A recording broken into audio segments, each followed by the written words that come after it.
बिल्लाहि मिनश्शैतानिर्रजीम बिस्मिल्लाहिर्रहमानिर्रहीम। दोस्तों अस्सलाम वालेकुम। का जिक्र है कि एक मरतबा खुरासान का एक मशहूर फ़कीह बगदाद आया। हारून को भी उससे मुलाकात का इश्तियाक हुआ। उसने उसे दरबार में बुलाया, गर्मजोशी से उसका खैर मकदम किया और बड़ी कदर व मंजिलत के साथ अपने पास बिठाया। फ़कीह इस इज़्ज़त अफजाई पर फूले नहीं समा रहा था और हारून पर अपने इल्म की धाक बिठाने की कोशिश कर रहा था कि अचानक हज़रत बहलोल भी दरबार में तशरीफ़ ले आए। आपने सलाम किया। हारून ने उसे बैठने के लिए कहा। फ़कीह ने उसका मामूली लिबास, पोशीदा गुदड़ी और धूल में अटी हुई जूतियाँ देखीं तो कदरे हैरत से बोला, हारून, आप बहुत मेहरबान और फराख दिल हैं कि मामूली लोगों को भी अपनी दरबार में जगह देते हैं। हज़रत बहलोल अपनी जगह से उठे और अपना असा खटखटाते हुए उसके करीब आए और बोले, गुस्ताखी माफ़, आपने अपने नाकिस इल्म पर इतने क्यों मगरूर हैं? आप मेरी ज़ाहिरी हालत का ख्याल ना कीजिए और मेरे साथ इल्मी मुबाहिसा करने के लिए तैयार हो जाइए ताकि आपको पता चले कि आप तो कुछ भी नहीं जानते। अली, मैंने सुना है कि तू तो पागल है और मैं पागलों से बहस नहीं करता। मैंने कब कहा है कि मैं पागल नहीं हूँ? मैं तो अपने पागलपन का खुद इकरार करता हूँ, मगर आप हैं कि आपको अपनी कम इल्मी का कुछ पता ही नहीं। हज़रत बहलोल ने बड़े मज़े से कहा। हारून ने कहर आलूद निगाहों से बहलोल की तरफ देखा।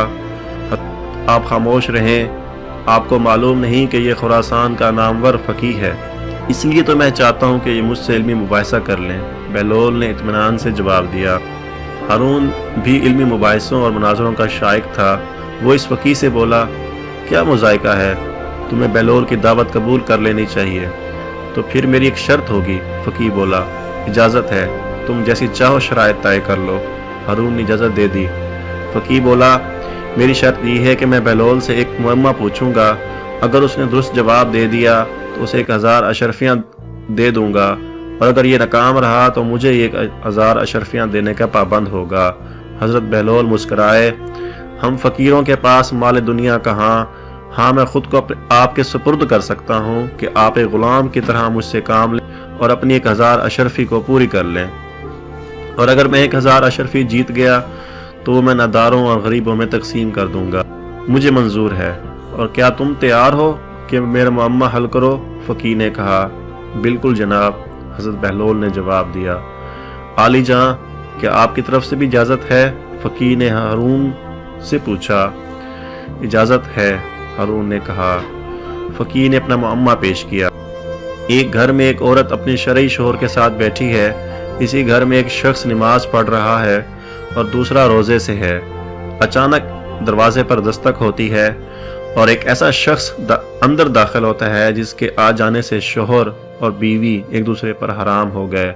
नमाज पढ़ने वाले की नमाज बातिल हो गई और रोज़ेदार का रोज़ा टूट गया। क्या तुम बता सकते हो कि बाहर से आने वाला शख्स कौन है? दरबार पर सन्नाटा छा गया। लोग एक दूसरे की तरफ देखने लगे, मगर हज़रत बहलोल ने बर्जस्ता जवाब दिया, घर में दाखिल होने वाला शख्स इस औरत का पहला शौहर है जो सफ़र पर गया हुआ था, जिसके बारे में ये खबर मिली थी कि दौरान सफ़र इंतकाल कर गया है। इस औरत ने हाकिम शरअ की इजाज़त से इसी मर्द से निकाह कर लिया था जो उसके बराबर बैठा हुआ था। उन्होंने 2 अशखास को उजरत देकर कहा था कि वह मरहूम शोहर की क़ज़ा नमाज़ें अदा करें और रोज़े रखें। इसी असना में पहला शोहर सफ़र से वापस आ गया। क्योंकि उसकी मौत की खबर गलत थी, चुनाचे उसी के आते ही दूसरा शोहर उस औरत पर हराम हो गया। इन दोनों अशखास की नमाज और रोज़ा बातिल हो गए जो शोहर को मुर्दा समझकर उसके लिए पड़ी और रखी जा रहे थे।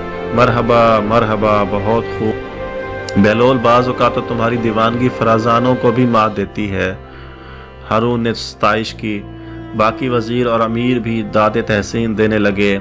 शोर कुछ कम हुआ तो हज़रत बहलोल ने कहा, क्या अली जां, इजाज़त है कि मैं भी हज़रत फ़कीह से एक सवाल करूं? इजाज़त है, हारून ने कहा। क्या आप तैयार हैं? हज़रत बहलोल ने पूछा। ज़रूर पूछो, फ़कीह ने नुख़ुवत से कहा। फ़र्ज़ करें कि हमारे पास एक मटका शीरा और एक मटका सिरका मौजूद है। हम उससे स्कंजबीन तैयार करने के लिए एक प्याला सिरका और एक प्याला शीरा मटकों में से निकालते हैं और दोनों को किसी बर्तन में मिला देते हैं। उस वक्त पता चलता है कि इसमें तो एक चूहा मरा पड़ा है। क्या आप बता सकते हैं कि वो मरा हुआ चूहा सिरके के मटके में था या शीरे के मटके में? हारून बड़ा महजूज हुआ। अहले दरबार भी मुस्कुराए। सबकी निगाहें फकीह पर लगी हुई थीं कि इस मुअम्मे को हल करता है कि नहीं। काफी देर गुजर गई, वो एक लफ्ज भी ना बोल सका। हारून इतना इंतजार ना कर सका और बोला, बहलोल ने तो तुम्हारा जवाब फौरन दे दिया, तुम्हें भी उसका सवाल का जवाब उसी तरह देना चाहिए।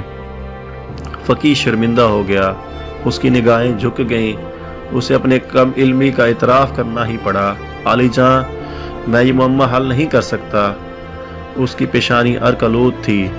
हारून ने बहलोल की तरफ देखा। बहलोल, बेहतर यही है कि तुम इसका जवाब दो। बहलोल मुस्कुराया। क्या हजरत फकीह अब भी अपनी नासमझी के कायल हुए हैं या नहीं? फकीह बोला, बहलोल, तुमने मुझे एहसास दिला दिया है कि इल्म की कोई हद नहीं। किसी की ज़ाहिरी हालत देखकर उसे कमतर ख्याल नहीं करना चाहिए। तो सुनिए जनाब, हमें चाहिए कि हम इस चूहे को स्कंजबीन के से निकाल कर अच्छी तरह धो लें, फिर उसका पेट चाक करें।